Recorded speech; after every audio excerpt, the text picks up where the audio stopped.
O God, as we have taken care of Lamb in life, we ask that you watch over him in death. You entrusted Lamb to our care.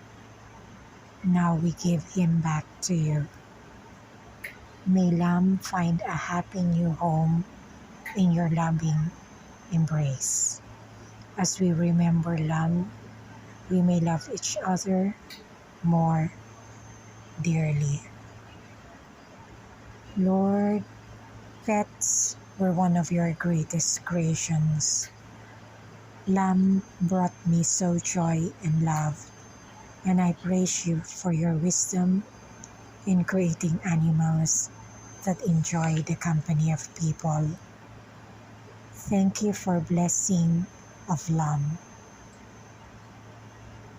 May he go peacefully in heaven and await my eventual arrival.